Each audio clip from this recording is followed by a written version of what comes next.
Direk Loren, may banat at pahiwatig nga ba sa Kim Pao supporters? Ihanda na ang lechon.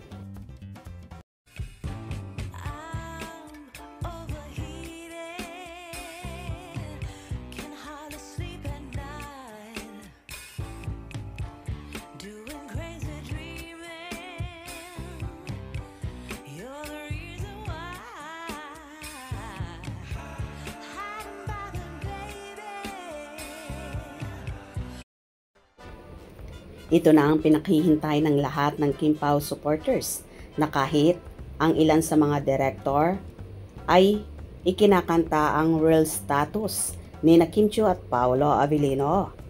Isang nakakakilig na balita ang umaarangkada at halos ikinabaliw ng buong showbiz. Tila matapang at handa na ang Kim Pao, ang pinakapaboritong love team ni Kim Chiu at Paolo Abilino, na gawing publiko ang kanilang tunay na status.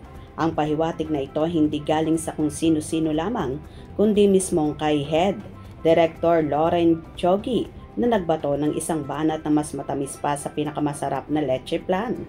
Ang buong Pilipinas, lalo na ang mga masugid na taga-suporta ng Kim Pao fandom, ay naghahanda na para sa isang malaking selebrasyon na matagal nang ipinangako at pinananabikan, ang pila ng lechon. Hindi ito biro ayon sa matagal ng kasunduan ng fandom. Sa sandaling magkaaminan at tuluyan ng magpakasal ang dalawa, lahat ng mga bigating fans ay mangangakong magpapalechon. At sa sobrang dami at galante ng mga supporters, posible talagang mapuno ang kahabaan ng kalsada ng pila ng lechon.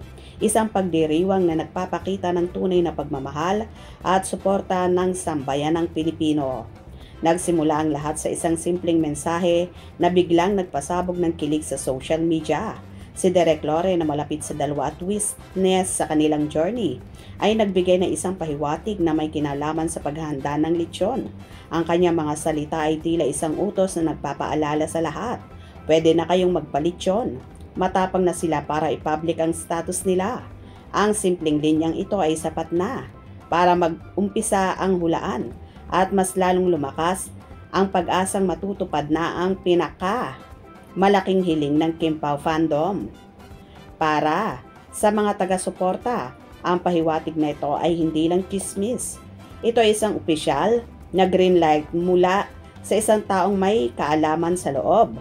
Ang pagbanggit sa katapangan ng dalawa na ipublic ang kanilang relasyon ay nagpapatunay na mayroon talagang relasyon na dapat aminin. Ito rin ang nagbibigay diin na matagal na nilang pinaghahandaan ang moment na ito at hindi na sila magtatago pa. Ang tanong lang sa isipan ng lahat, kailan at saan magaganap ang formal na pag-amin? Ang sumpaan tungkol sa lechon ay naging isang alamat na sa loob ng Kim Pao fandom. Ito ay nagsilbing token of promise at isang matamis na biro sa pagitan ng fans. Sa kulturang Pilipino, ang lechon ay hindi lang basta pagkain. Ito ay simbolo ng kasaganaan, malaking pagdiriwang at espesyal na okasyon.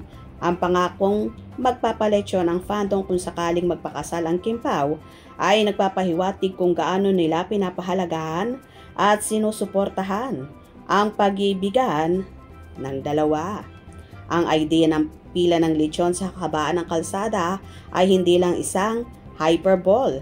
Sa tagal ng kanilang samahan sa showbiz at sa tindi ng kanilang chemistry na patuloy na umaani ng papuri, makita ng mga fans ang tunay na pag-iibigan sa likod ng mga kamera.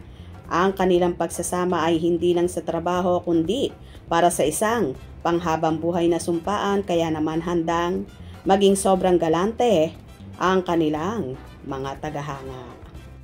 Well, kung totoo mang sinabi ito ni Direk Loren, for sure, maraming Kim Pao supporters ang matutuwa dahil ito na ang matagal na nilang inaasam-asam at ipinapanalangin na umami na sa publiko ang Kim Pao at tuluyang mauwi na sa simbahan ang lahat. Kaya abang-abang kayo dahil marami pang pasabog na magaganap. Hope you enjoyed. Please subscribe for more info.